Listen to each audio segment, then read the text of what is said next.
In the run-up to the election, there were a lot of flaws in the process, and we kept drawing attention to them. And it's like the Electoral Commission was adamant to our call, but on election day, we saw exactly what happened. This is the most incompetent election we've had. I mean, everything about this election does not reach the standard that Ghana's Electoral Commission, has attained for itself. Ghana's Electoral Commission is held in high esteem as one of the best electoral commissions. Unfortunately, this election, she can't even get the results right. The declaration is all over the place. Mr. President, I saw your press conference where you rejected the result. So with this rejection, what are you going to do to make your case to the people of Ghana? Since you said they voted for you, how are you going to convince them that you won the election?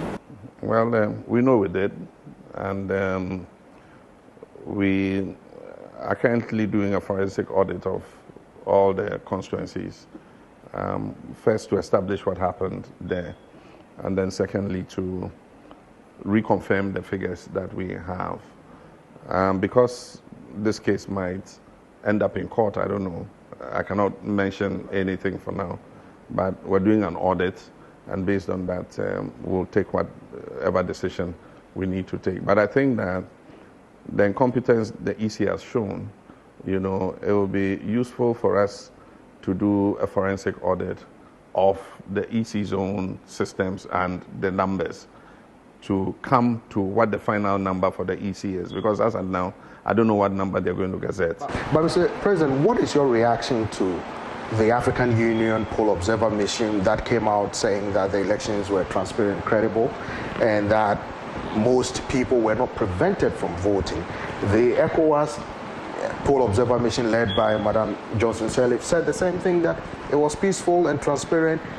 So what do you say to these prominent African organizations that monitored the poll, pretty much giving a stamp of approval to the elections? Normally, when you have an observer mission like that, you need to wait and see their final report, because often they give the report up to the point of counting.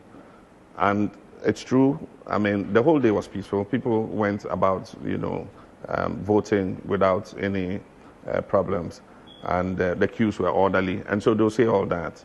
And there were a few instances of people caught with pre-printed ballot sheets. I mean, the video evidence is there. Normally, their final report will capture the collation process. And so this report does not capture the collation process.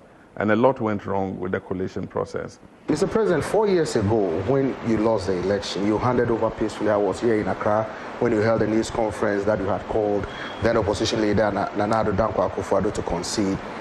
People are saying you have proven that you are a true Democrat. They said, why are you not doing the same thing now?